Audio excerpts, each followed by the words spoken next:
नमस्कार दोस्तों, आप सभी का मेरे प्यारे से यूट्यूब चैनल हिंदी मीडियम में स्वागत है। आज हम पढ़ेंगे दो आवेशित चालकों को एक दूसरे से जोड़ने पर आवेशों का पुनर्वितरण क्या होगा। अभी तक हमने क्या पढ़ा है, जो भी पढ़ा है केवल एक आवेशित चालक को लेकर पढ़ा है। इसमें क्या पढ़ेंगे, हम दो आवेशित चालक लेंगे और दोनों क्या होंगे, एक दूसरे से भिन्न होंगे। ठीक है, अब देखिए यहाँ पर क्या है, आवेशों का पुनर्वितरण हो रहा है। मतलब हमें किस पर स्टडी, हमें किस पर पढ़ना है, आवेशों पर पढ़ना है, धारिता पर नहीं पढ़ना है, ना ही हमें विभव पर पढ़ना है। हमें केवल और केवल हमें आवेश पर ही पढ़ना है। अब देखिए यहाँ पर हो क्या रहा है, आवेशों का पुनर्वितरण। पुनर्वितरण का मतलब क्या होता है, पुनर्वितरण का मतलब होता है फिर से बांटना। मतलब फिर से, देखिए पुनर्वितरण का मतलब होता है फिर से बांटना।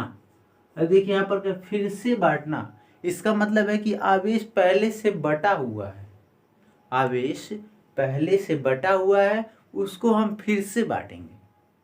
पुनर्वितरण का मतलब यही होता है कि आवेश बटा हुआ है, हम उसको फिर से बांटेंगे। आप पहले से भी जानते हैं कि जो चालक क्या होते हैं, वह आवेशित ही होते हैं। यहाँ पर लिखा भी है कि आवेशित चालकों को एक दूसरे से जोड़ने पर आवेशों का पुनर्वितरण क्या होगा। ठीक है, हमने दो आवेशित गोलीय चालक ले लिया है, ए और पी। दोनों क्या हैं, एक दूसरे से भिन्न है। जब एक दूसरे से भिन्न होंगे तो इनकी धारिता भी भिन्न होगी, आवेश भी भिन्न होंगे और विभव भी भिन्न होंगे। अब देखिए, अब हमें इसमें करना क्या है, इसमें हम आवेशों का पुनर्वितरण करेंगे। क्यों, हमें दोनों को क्या करना है, दोनों की विभव को एक समान करना है, इसीलिए हम आवेशों का पुनर्वितरण करेंगे। अब देखिए, जब आवेशों का पुनर्वितरण करेंगे तो हमें तीन चीज़ों पर पढ़ना पड़ेगा। तीन चीज़ें हमें मिलेंगी ही मिलेंगी। कैसे, देखिए पहला क्या होगा,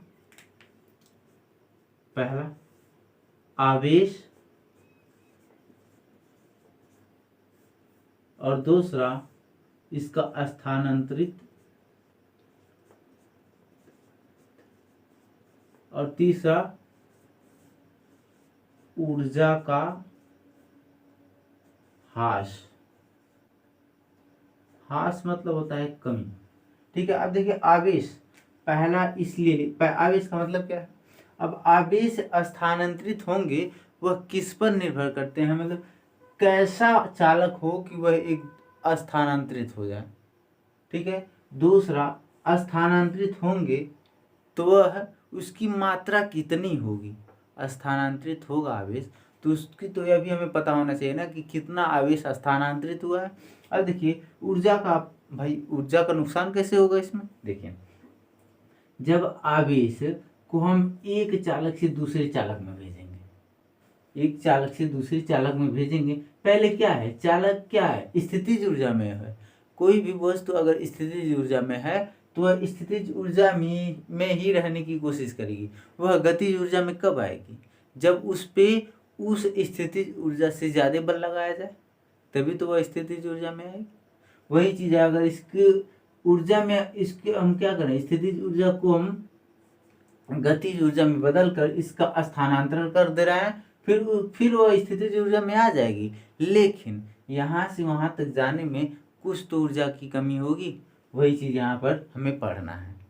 सिंपल सा समझिए, जैसे आप अपने घर में कनेक्शन रखते हैं, एक कमरे से दूसरे कमरे में ले जाना पड़ता है, तो आप वायर्स को आपस में जोड़ते हैं। और कभी कभी देखते हैं जहाँ पर आप वायर्स को जोड़े रहते हैं, कभी कभी वहाँ पर फॉल्ट हो जाता है। जब फॉल्ट होता है तो आप देखते हैं क्या होता है, ऊर्जा की कमी हो रही है ना। जैसे कापर और एल्युमिनियम को आपस में जोड़ा जाए, कापर और एल्युमिनियम के तार को जब आपस में जोड़ते हैं तो अगर कापर को आप 220 वोल्ट का अगर दे रहे हैं कनेक्शन, तो आगे जाकर एल्युमिनियम उसको कम कर देता है। क्यों, क्योंकि जो कापर होता है वह ज़्यादा चालक होता है और एल्युमिनियम की चालकता जो होती है वह बहुत कापर से कम ही होती है। ठीक है, अब आइए हम बढ़ते हैं। अब हम इतना तो जो बेसिक सी बातें थे वह हो गई। अब देखिए दो चालक हमने ले लिया, अभी इसको हम एक आपस में जोड़े नहीं हैं, अभी इसको हम आपस में जोड़े नहीं हैं। अब पढ़ते हैं, अब क्या करेंगे, माना दो विलगित चालकों ए और बी की धारिता एक रहता है C1 व C2 है और इनको Q1 व Q2 आवेश देने पर विभव क्या हो जाता है, भिन्न V1 और V2 हो जाता है। क्यों? क्योंकि दोनों जो चालकों के जो गुण हैं वह एक दूसरे से भिन्न है। ठीक है, अब देखिए आगे क्या लिखा है। अब दोनों चालकों की क्या करेंगे, एक पतले तार से जोड़ दे रहे हैं। हमने क्या करेंगे, इन दोनों चालक को एक पतले तार से जोड़ दे रहे हैं। अब जब तार जोड़ने पर आवेश उच्च विभव वाले चालक से नीचे विभव वाले चालक की ओर जाने लगता है। यह आपको पता है कि हमेशा जो विभव के बहने की दिशा होती है वह हमेशा ऊंचे विभव से कम विभव वाले की तरफ होती है। जैसे टेम्परेचर का देखिए, जैसे आप क्या करेंगे, जब किसी गर्म वस्तु को छूते हैं तो क्या करता है, वह गर्म वस्तु तुरंत आपके हाथ को जला देता है। कैसे? आपका हाथ क्या है, ठंडा है, वह गर्म है, तो वह जो टेम्परेचर है, जो ऊष्मा है, वो कहाँ जा रही है, गर्म चीज़ वाले वस्तु से, या जो हमारा हाथ ठंडा है उधर आ रहा है। वही हर एक चीज़ में वही कॉन्सेप्ट लागू होता है। पानी क्या होता है, ऊंचे से नीचे गिरता है, विभव ऊंचे से नीचे जाता है। सब चीज़ हमेशा ज़्यादा से कम की ही तरफ आएगा। ठीक है, और हम इसमें मान लेंगे कि जो चालक ए है इसका विभव ज़्यादा है और चालक बी का विभव ज़्यादा है। अब कहेंगे हम बी को मान ले रहे हैं, कोई बात नहीं, अब किसी को मानिए कोई फर्क नहीं पड़ता है, इसमें हमें मानना ही है। हमें एक्चुअल नहीं पता है कि किसका चालक जो विभव है ज़्यादा है। ठीक है, अब आगे पढ़ेंगे। वह क्या होता है, ऊंचे विभव से नीचे विभव की तरफ जाने लगता है, और यह क्रिया तब तक चलती है जब तक दोनों चालकों के विभव समान न हो जाए। और यह क्रिया चलती ही रहेगी जब तक कि दोनों चालकों में आवेश क्या हो जाए, बराबर न हो जाए। और जैसे ही आवेश बराबर हो जाएंगे, आवेश नहीं, विभव बराबर न हो जाए। आप देखिए, विभव बराबर होने का मतलब यह थोड़ी ना है कि आवेश भी बराबर हो जाए, नहीं, ये गलत बात है। विभव बराबर हो जाए, और जब दोनों विभव बराबर हो जाते हैं तो वह जो विभव मिलता है उसी को ही हम उभयनिष्ठ विभव कहते हैं। जब दोनों चालकों में विभव बराबर हो जाएंगे तो उसे ही हम उभयनिष्ठ विभव कहेंगे। अब देखिए वही चीज़ हमने लिखा है, जब विभव समान हो जाए तो इस विभव को चालक का उभयनिष्ठ विभव कहते हैं। अब देखिए उभयनिष्ठ विभव तो आ गया, अब हमें अभी तो पता करना पड़ेगा कि दोनों चालकों का उभयनिष्ठ विभव क्या होगा। ठीक है, देखिए उभयनिष्ठ विभव बराबर क्या होता है कि कुल आवेश बटा चालक की धारिता। ठीक है, उससे पहले हम क्या करेंगे, पहले दोनों चालक का हम क्या निकालेंगे, आवेश निकालेंगे। धारिता तो हमें पता है Q1 और Q2 है, और हमें आवेश भी निकालना पड़ेगा। आवेश कैसे निकलेगा, आपने धारिता में पढ़ा है कि जो C बराबर होता है वह Q/V होता है। ये क्या है, जब हमें यह नहीं मालूम है कि कितने चालक है, लेकिन यहाँ पर हमें तो मालूम है 2 चालक हैं, तो हर एक चालक की आवेश और धारिता अलग होगी। तो यहाँ पर मान लीजिए हमने C पहले चालक के लिए ले लिया और एक और ले लिया दूसरे चालक के लिए। अब यहाँ से हम आवेश निकाल सकते हैं, Q2 बराबर C2V2, Q1 बराबर C1V1। ठीक है, तो यहाँ पर हम लिख दे रहे हैं, हो जाता है, तब आवेश क्या होगा, वहाँ से Q1 बराबर C1V1 तथा जो Q2 होगा वो होगा C2 और V2। अब देखिए हमें आवेश मिल गया और धारिता तो हमें पता ही है, तो लिख देंगे चालक का उभयनिष्ठ विभव, चालक का उभयनिष्ठ विभव, इसको हम B से डिनोट कर रहे हैं। यह क्या होगा, कुल आवेश बटा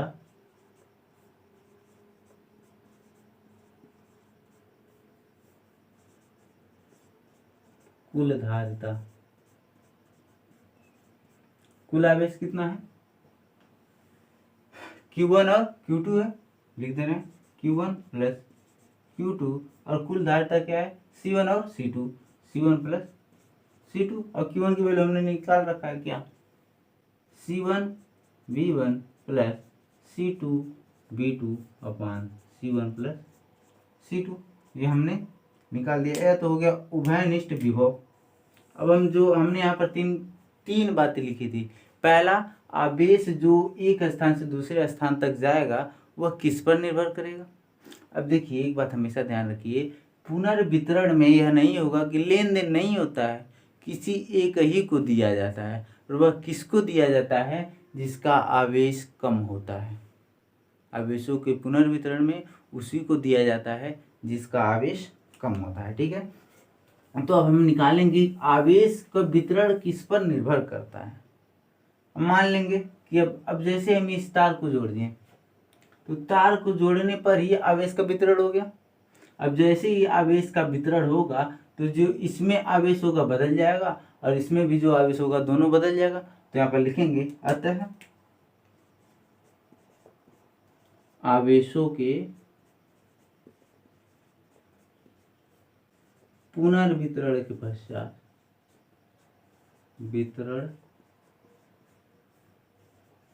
पश्चात पुनर्वितरण के बाद चालक ए पर आवेश क्या हो जा रहा है, मान लेंगे हम Q3 हो जा रहा है, तथा बी पर Q4 हो जा रहा है। मान लेंगे भाई, मानना ही पड़ेगा क्योंकि Q1 Q2 तो पहले मान चुके हैं। अब फिर मान लेंगे Q1 Q2 मान लेंगे तो क्या उसमें फर्क ही नहीं पड़ेगा, इसलिए हम Q3 और Q4 मान लें। अब फिर हमें निकालना पड़ेगा सेम प्रोसेस जो किया है। तो ये क्या हो जाएगा, यह हो जाएगा Q3 माने ना, Q3 बराबर हो जाएगा, धारिता तो सेम ही है C1। और क्या हो गया, जैसे ही तार जोड़ने तो हमने क्या लिखा है, उभयनिष्ठ विभव हो जा रहा है, मतलब दोनों के विभव क्या हो जा रहे हैं, समान। इसके भी विभव भी और इसका भी v। आवेश क्या हो जा रहा है, इसका Q3 हो जा रहा है और इसका Q4 हो जा रहा है और धारिता तो सेम ही रहेगी। ठीक है, इसका क्या हो जाएगा v, तथा जो Q4 होगा उस किसमें है C2 और v। अब देखिए इससे और इन दोनों का हम रेशियो अनुपात निकालेंगे तो हमें पता चल जाएगा आवेश का वितरण किस पे निर्भर करता है। तो यहाँ देखिए Q3/Q4, C1/C2 and C2/C2 × V। अब देखिए ये दोनों कैंसिल हो जाएगा, बचेगा क्या, C1 और C2। अब देखिए यहाँ हम अगर Q3 की वैल्यू इंक्रीज कर दे रहे हैं तो C1 की वैल्यू इंक्रीज मतलब बढ़ जा रही है, Q4 की वैल्यू बढ़ा रहे हैं तो C2 की वैल्यू बढ़ रही है, या C2 की वैल्यू बढ़ा रहे हैं तो Q4 की वैल्यू बढ़ रही है, और C1 की वैल्यू बढ़ा रहे हैं तो Q3 की वैल्यू बढ़ रही है। C1 क्या है, C1 है धारिता, यानी कि अगर हम किसी चालक की धारिता बढ़ा दें, अगर हम किसी चालक की धारिता बढ़ा दे रहे हैं तो वहाँ पर जो आवेश का पुनर्वितरण होगा वह भी बढ़ेगा। मतलब चालकों पर आवेशों का पुनर्वितरण जो होता है वह चालक के धारिताओं के अनुपात के बराबर होता है। फिर से ध्यान से सुनिएगा, जो चालकों पर आवेशों का जो पुनर्वितरण होता है वह चालकों के धारिताओं के अनुपात के बराबर होता है। ये हमारा पहला सिद्ध हो गया। अब हमें निकालना है कि यहाँ से जो आवेश यहाँ पर गया है वह कितनी मात्रा में गया है। तब तक आप इसका स्क्रीनशॉट ले सकते हैं।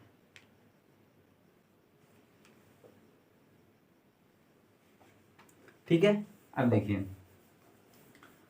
हमें कहाँ से आवेश कहाँ गया है, चालक ए से गया है तो हमें किस पर आवेश की कमी हो रही है, चालक ए पर कमी हो रही है ना, चालक ए पर ही कमी हो रही है तो स्थानांतरित हम किस पे निकालेंगे, बिंदु ए पर ही निकालेंगे, बी पर नहीं निकालेंगे भाई, बी पे तो बढ़ रही है हमें पता है, इससे वहां पर जा रहा है वही हमें निकालना है। तो लिखेंगे अतः बिंदु ए पर या चालक ए पर, अतः चालक ए पर स्थानांतरित आवेशों की मात्रा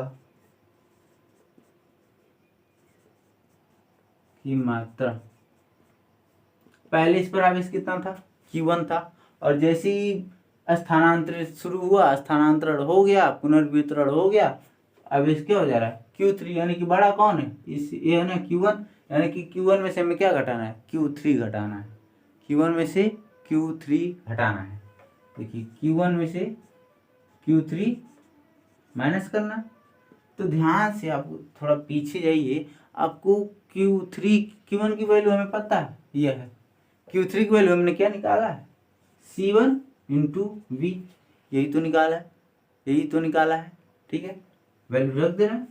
Q1 की वैल्यू कितना है, C1 V1, और Q3 की वैल्यू है C1 और V।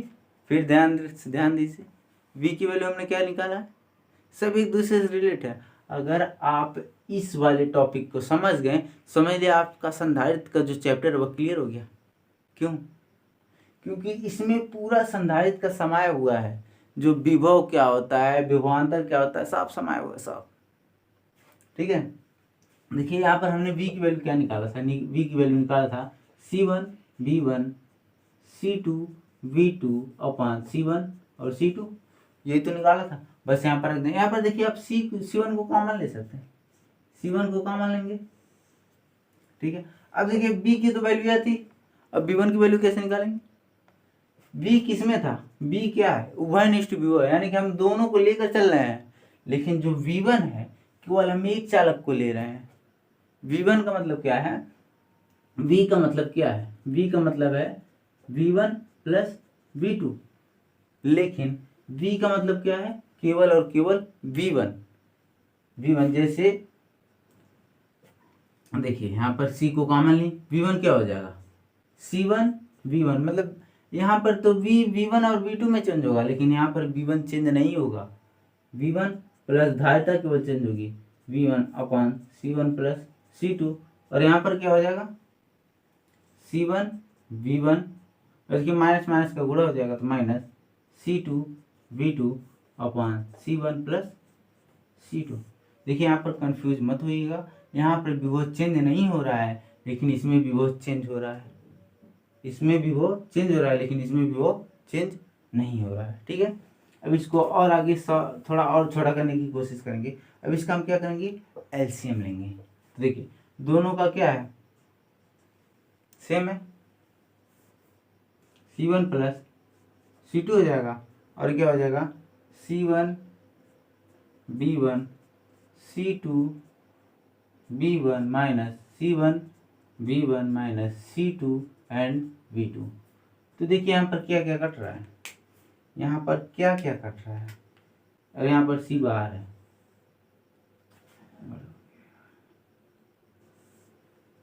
यहाँ पर जो C1 बाहर है, यहाँ पर C1 बाहर, जो कट रहा है उसको काट दीजिए। C1 और B1 कट रहा है, बचा क्या, Q1 minus Q3 is equal to C2 V2 minus C2 V2। यहाँ पर कुछ गलत हो रहा है क्या,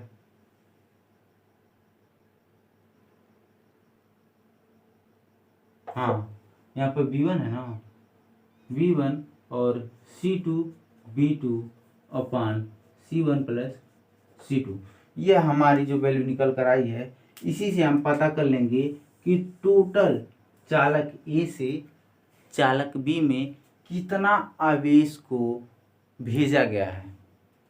ठीक है, भेजने का मतलब यही है कि दोनों चालकों का जो विभव है वह समान कर देना है। जब समान होगा तभी तो करंट जब विभव समान होगा तभी हम यह जो हमारा जो यह टॉपिक है इसको हम प्रूव कर सकते हैं। ठीक है, इसका स्क्रीनशॉट आप ले सकते हैं। अगर आप चाहें तो इसको और यहाँ पर एक मिनट, यहाँ पर C1 भी तो है, आप लोग भी बोलते नहीं। अब यहाँ पर और छोटा आप करना चाहें तो C2 को भी कॉमन ले सकते हैं। ठीक है, तो ठीक है, अगला जो हमारा जो ऊर्जा का जो ह्रास हुआ है उसको हम अगली वीडियो में पढ़ेंगे, क्योंकि वीडियो ज़्यादा लंबा हो जाएगा। आप लोग भी क्या करते हैं, शॉर्ट वीडियो को ही देखते हैं। ठीक है, धन्यवाद, पढ़ते रहिए, मिलते हैं अगले वीडियो में।